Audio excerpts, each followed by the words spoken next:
Hi there, I'm Jamie Taylor. Welcome to Your Health Matters, brought to you by Kingman Regional Medical Center, your community-owned hospital. Every week on this program, I have a different guest, and we talk about different programs, services, information that I think will be of use to you and your family. So stay tuned. We'll be back right after these messages with another important guest.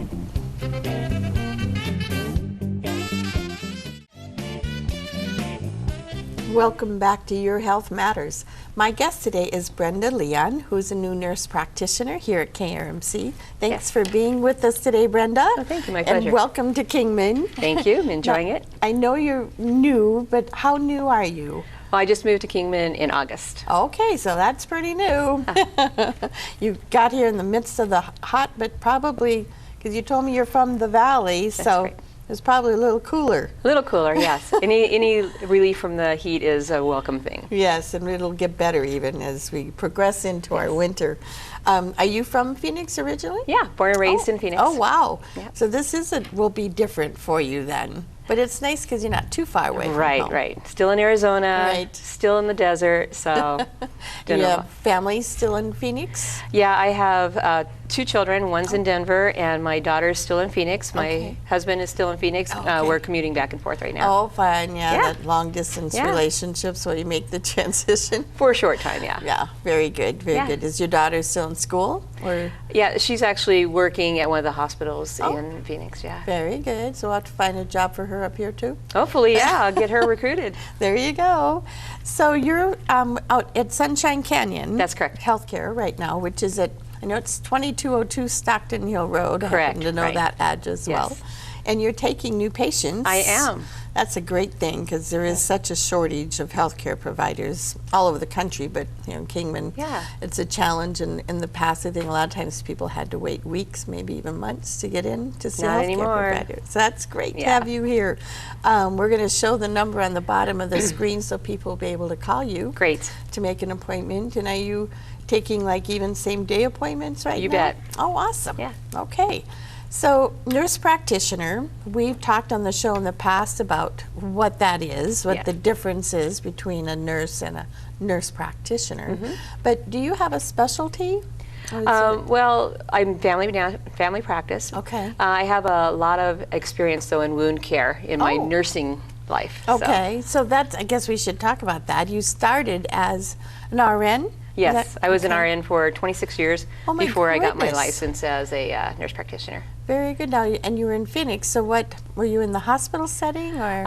I was in the hospital setting for a short time. I did ER for 6 years and neuro ICU, and then I went into the outpatient setting and did home care for several years and outpatient wound clinics most recently. Well, that's great, Yeah. and so that's good to know because, of course, we have a wound care center here at KRMC.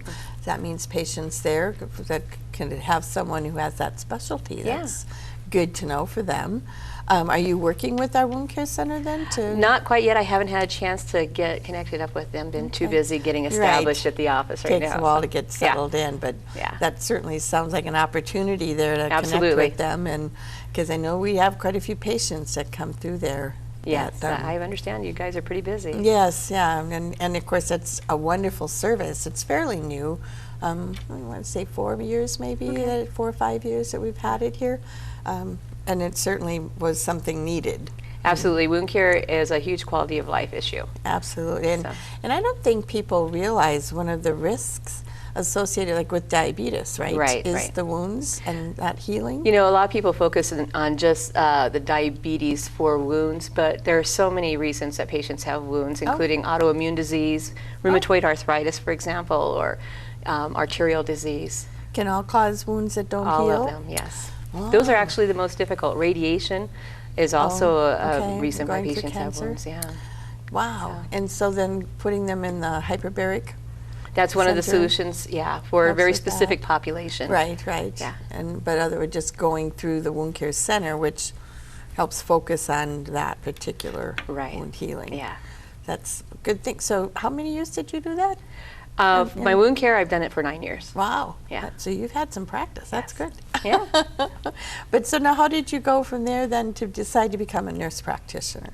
Well, I've always liked the idea of becoming a nurse practitioner. I think that as an RN, had more to offer that my license would allow me to do. Oh. And I worked with some fabulous doctors in the Valley, and they inspired me to do more. And when my children were out of school and more secure in their future, I went back to school and got my nurse practitioner degree. Very good. Now, how many more years did you have to go to school to 3. get that? 3 more years? Yeah. Wow, on top of what you'd already done. Yeah. Plus the experience. Now, did you have a bachelor's before? Yeah, I graduated from ASU with my bachelor's degree. Okay. And then, so now, master's? Is that what you And a had to master's do? is what I have now. When I got my nurse practitioner, you have to have either a master's or a doctorate degree. Wow, Yeah. okay. So I've heard that that's something they're actually kind of leaning more towards, even encouraging that, right? They're encouraging that. It's actually a suggestion to increase the level of entry to a doctorate. It's not mandatory. It's a suggestion, but a lot of the schools that provide nurse practitioner degrees are kind of doing the doctorate level by attrition. They're not allowed. They're not. Right. You know. Once they leave, then they're Right. They're not replacements. providing the master's programs Okay. anymore. Yeah. Okay. So now, did you do ASU for your? No, I went to University of Phoenix. Oh, okay. Yeah. Very good. And then, Yeah. so you had clinicals. Where did you do those at? Yeah. Well, I knew that I wanted to be in a rural setting, so I set myself up with clinicals in Flagstaff and in Payson. Oh, very those were good. my 2 biggest clinical sections. Okay. So. Very good. Because I think, if I'm correct, as a nurse practitioner, you have to look at it all, Absolutely. right? From pediatrics to geriatrics. As a family nurse practitioner, yeah, Right. there's different nurse practitioners. There's a geriatrics, adult, and acute. The acute ones are the ones that can work in the hospitals, in the ICUs and stuff. Oh, okay. Yeah. So you're doing outpatient at Sunshine, and then Yeah. what? Really, the only difference between a physician and nurse practitioner is hospital privileges, isn't it? I mean, what In else? what I can do, I can't do surgery. Oh, okay. Right. Yeah, So I but they can't have bring a you lot in. more focused years of schooling. You know, there is definitely a difference between physicians and nurse practitioners. We each have our own role. I think that in general practice, nurse practitioners offer the same things. I think as you need specialties and go to the specialists, the physicians are obviously the degree to go to. Sure, but I think from an overall, just Absolutely. your well woman checks, Absolutely. or yearly Yep. physicals, even sports physicals. You bet. That's So what we're do your there for. kids too? We do. You do your kids Yep. too? Okay, good. And you're with, it's Lisa, right? Lisa And Workman and Melissa Sullivan and Milda Rogers. Rogers, that's Yes. right. So there's 4 of you over There there are 4 now. of us, That's yeah. great, great, great. Yeah. And I know that's, well, it's a fairly new facility. And they've done some fun things in the exam rooms with some of the murals they got painted. Oh yeah. Yes. They're Every kinda room fun. is painted differently. It's Right. pretty interesting. Yeah, that's It's kinda actually fun. pretty nice. They, I think one of the patients did that, who's an artist, and That's what I've offered heard. her services. Very talented. I can't draw a straight line. Oh, I know, me neither. And she actually did our pediatric playroom upstairs in the hospital Oh, too. how She did a nice. mural up there for us as well. So Some people are so talented. I know, yeah. Well, we all have our strengths and That's weaknesses. true. I promise I won't ever become a nurse practitioner either. I'll never become a 2nd grade teacher. That is so true. Yep, it's awesome. That's, so God gave us each our gifts. So. Absolutely. So, as you're looking at the whole person, what are you seeing? Maybe here in Kingman, I know it's still fairly new, but are you seeing trends in your patients, or the kind of major health issues, concerns? I think most of the trends and challenges that people here, as well as in the Valley, is medical coverage. Getting insurances to cover what they need, Right. and the expense of healthcare in general. Yeah. Even the transportation to get to those places. Right. So, I mean, that's a huge barrier that. It's not necessarily a clinical issue that I need to deal with, but it does affect the wellness of my patients. Absolutely. So. Now, hopefully, I don't know if you're aware of this yet or not, but KRMC does have a patient transport service Nice. that they can get through our main hospital, 757-2101, that actually it's almost like a cart bus that will pick patients up at their homes and bring them. Very nice. I mean, it's not, for everybody. Right. But especially for those that are out of town, like Dolan Springs, Meadview, we try to offer that Very a nice. couple of times a week so we can bring them in. It's difficult a lot of times for transportation, and it's Yeah. very important they make their appointments. Right. And whether it's their primary care or their therapies or Right. treatments, that we get them in here, because obviously if we can catch them and get them healthy, it does better for everybody. Well, and studies I've seen show that in rural environments, transportation issues are the #1 reason for patients not seeing their doctor. So that's a huge service. So we'll have to make sure I get you that information so Absolutely. you can Appreciate share it. that with your patients. I appreciate that. Good, good. How are you seeing, like, immunizations? Is that an issue, do you think? I mean, you hear about that in the news nowadays, that a lot of parents aren't getting their kids immunized. Well, there's a lot of thought going on and a lot of concerned parents. And, as a parent, I totally understand concerns. Sure. And I think that most of the literature that's out now has shown that immunizations are very important to have and for the health of any community. Knowing the concerns parents have about the link between autism and immunizations, I think there's enough literature out there that we can help persuade the parents the reasons why it's important to get the immunizations, and that the link between them is kind of fading as people originally thought there was a link. I think that it's pretty obvious that that link's not existent. Oh, Yeah. That's good. And Yeah. and the other side of that, the dangers, the risks we put ourselves and our Right. families at risk by not getting those immunizations. Absolutely, absolutely. And And it's things spread like wildfire. I It's was just gonna- amazing. Yep, it is. It just takes one to get it, and Yeah. then the next thing you know, it's going through school and our whole community. So Yeah. it is important. And I know that, for instance, I don't even know if you know this yet, we do in the spring a Kids Day Health Expo, and the county comes. That's one of the not so fun things for the kids, but they offer free immunizations if they bring their shot records. Nice. So we're able to help get them, caught up. Right. And that's really important. That's as well. very nice. That's Yeah. very nice. And then, of course, we have all of our different health expos that we're doing. Since I've been here, you've had several. Yeah, and so we're going to have another one in October. You're probably going to want to make sure I'll have to have Scott call you. Make sure you get a table there, because that's our Women's Health Expo. If that Great. works, good chance for you to be there and get, meet the community again. Absolutely. And help get some new patients. So that'll Yeah. be a good thing. And I think, again, as we've talked, that having a shortage of healthcare providers in our community, that getting someone new that is able to start seeing patients right away is a great thing. Well, accessibility is very important. So it's Absolutely. really nice to be able to provide service. Right, that's awesome. And I'm sure that won't take you very long, and you'll be busy, and you'll be back to, no, sorry. Well, hopefully I'll be able to find time for people who need to be seen. Right, that's awesome. So as you're looking at the whole body and family medicine, then, so you literally inside and out, Absolutely. up and down, right? Yep. How do you find, like, the emotional, mental states of people affect their physical health? 100% affected. Yeah, okay, 100%. 100%. I find that the mind and the body are very heavily linked, and that your emotional state has a lot to do with your physical complaints. And finding healthy lifestyles and routines to be into really stabilize a person's moods and help them get the things that they need. Sleep is something that we take for granted, and Yes. we need to be scheduling that. So, What other things do you recommend to your patients if they come in with those kind of concerns or complaints? well, I think a lot of patients come in and think that if you're talking specifically about anxiety or depression, that you just need an antidepressant. But that's only one part of the treatment. The other parts are healthy living, which include exercise, being in a routine, scheduling meals, scheduling your downtime, and not doing random behavior.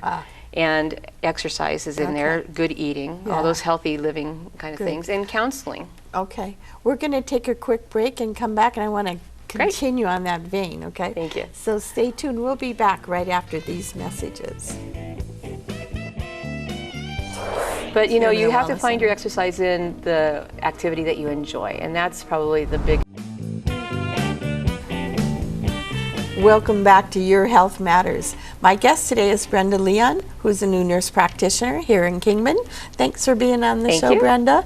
It's great to have you here. And as we talked about before the break, how there's such a shortage of healthcare providers, and it's awesome that we're able to now have you here and that you're open for new patients. And we'll make sure that they get the phone number and come and visit you at Sunshine Canyon. Thank you.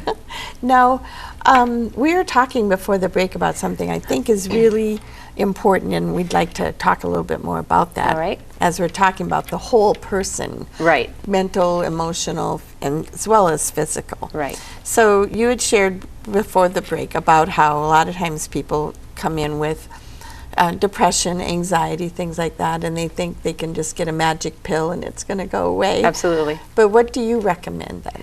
Well, I think a lot of times before I consider using the pill, I want them to have healthy lifestyles.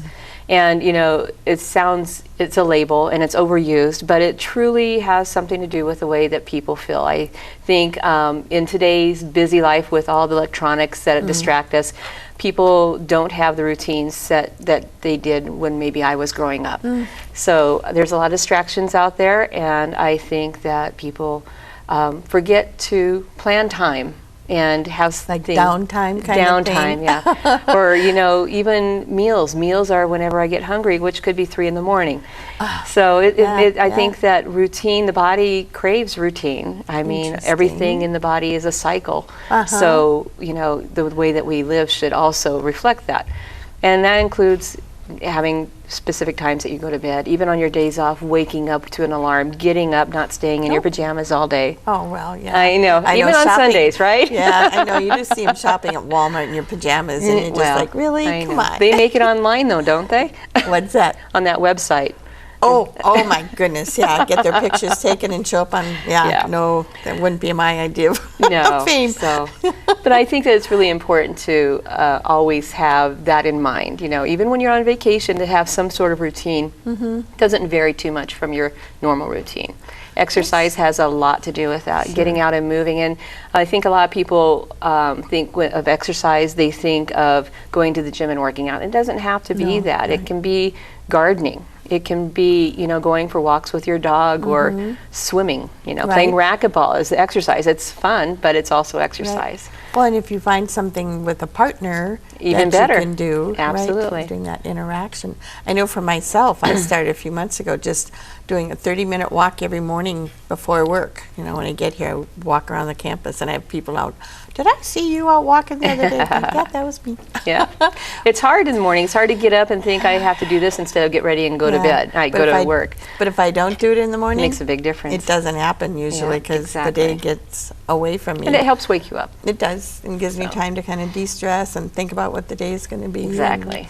So it works. That works well for me, but of course not for everybody. And finding the time when it does work is what's important. You know, don't do it when you got time. You have to make that time. Right. You know? Absolutely. Like I said, I get up that extra 30 minutes early to give me time to do it. Exactly. See, you're already on your way to being better. It's me and the alarm clock. That's what it is. Of course, I have my chickens. They help wake me up, too. So. Yeah, those roosters, they start early, don't they? Yeah. I keep telling them, the sun's not even up yet. What are you growing? They don't care. That's a fallacy that they crow when the sun comes up. No. Anyway, so the exercise, I think that was really important, and the routine, I like that. I mean, it's kind of common sense, but we kind of forget about things. Right. We do. And like you said earlier, the electronics have so taken over our lives now. And you lose track of time when you're doing those games or online surfing or on Facebook. You kind of lose track of time. So being aware of how much time you're online really makes a big difference. Maybe we should put shutoffs on our like a timer. Sorry, you're Apple probably wouldn't like that very much. No, probably. Or any of those game things, exactly. But it would make more sense. So just to be aware, obviously awareness is a big part of that. And I think one of the things I've heard and seen for myself over the years, because I usually have a nurse practitioner myself as a primary healthcare provider, is the fact that you look at the whole body. Yeah. And you don't just push pills. Right.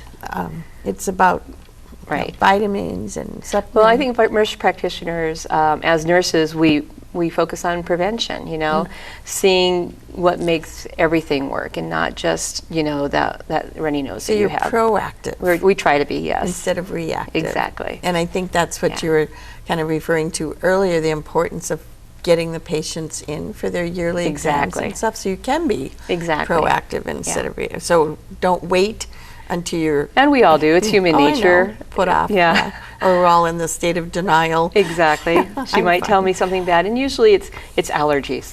Yeah. Oh, yeah. Do you It's love not that? it's not cancer, it's allergies. So, you know, just be aware that there's other things that could be going wrong Besides allergies. besides cancer, right? Oh, yeah. Yeah, my mom Right. was like that. Every time she had a hangnail, she was Yeah. sure it was cancer. Yeah. So. Right. Are there things that you can think of, though, for your patients or just the general population to help them stay healthy, or that they should be kind of aware of that we haven't talked about? I don't think so. I don't think that it's any secret what it takes to live a healthy lifestyle. I Right. think, you know, push the fruits and vegetables and stay away from the pop and candy and all the stuff that nobody wants to hear about. Right. You know, and exercise every day. And I think that one of the new things that has come out is that the 15 minutes 3 times a week is not enough for exercise. Oh. It has to be 30 minutes 5 times a week. Oh, 5 And, times a week. yeah. Yeah. So that's pretty much almost daily. Yeah, it is daily. Really, Yeah. Monday So- through Friday at least. Yeah, not fun, but you know, there are those people who enjoy exercising. Thank Right. goodness for them. Right. Well, yeah. Yeah. It's- But you know, Certainly you a have to wellness find your center. exercise in the activity that you enjoy, and that's probably the biggest thing. If you're an outdoor person, go hiking, ride your bike. Kingman, I have found out, is a very outdoor motivated town, and I really enjoy that. Everybody has either a quad, Yeah, you know, quad, or a bicycles, boat, or horses. they have the mountain bikes, Yep. horses. So Yeah. I mean, use that to your advantage, and Right. those are the activities you enjoy. Then use those for your exercise. Probably because you're more likely to continue. Absolutely. If you like you don't it, mind getting enjoy up 30 minutes earlier Right. if you're doing something you enjoy. Exactly. That does make a huge difference. Yeah.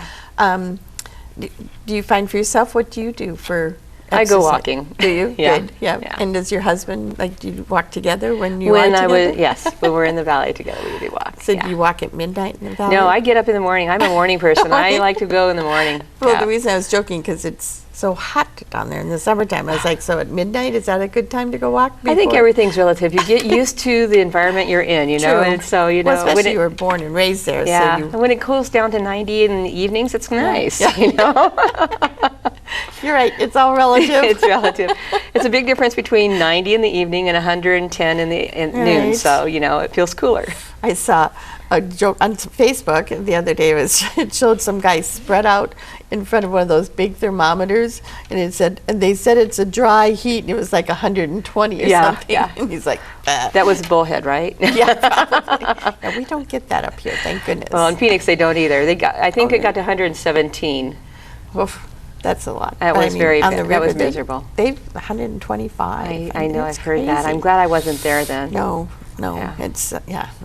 Like you said, it's relative. It's what you used to, Yeah. but I don't see a desire to need to get used to that. No. That's Not when almost. the weather's so beautiful now. I know. Yeah, we have. I mean, Kingman. I tell people all the time we live in the cool part of the state, literally and figuratively. Yeah, You know, yeah, we're cooler. I absolutely. mean, when you tell people you live in Arizona, they assume Phoenix. Right. And you know, they're Right. oh, it's so hot there. And But that's what's so nice about Arizona. You can drive 2 hours and be in any environment Absolutely. you want. So. Absolutely. It's so diverse. Yes. And we can go to Flagstaff and Yes. go skiing for crying Right. out loud. Exactly. And of course, I've shared many times in the show that the Wallapies is my idea of a perfect winter. You can go and play in the snow, and then you Come drive back back down, and you're out of it. That was actually very refreshing when I first moved here to find out that you could get relief from the heat so quickly. Just driving Yeah, up the hill. 20 minutes later. And Go play with the elk, and yeah, that was it's beautiful up there too. Oh, it is. It is. I know. It's like you're like in a whole different. Yeah. Well, you are in a whole different ecosystem, but Yeah, it's absolutely. in 15, 20 minutes, and what a Yeah. difference. Big time. Yeah, and in the wintertime, it's fun too. You know, play in the snow and Yeah. drive out. So Probably very popular there. yeah, it does. We do our winter wonderland up there, and kids can build snowmen and all the good stuff. So, Brenda, I really appreciate you being on the show today. Well, thank you very much. And I think it'll be good for our community to know you're here now and Well, that they've got another option for a healthcare provider. Absolutely. So give her a call if you need a new healthcare provider. And I hope you'll join us again next week when we'll have another exciting guest on the program.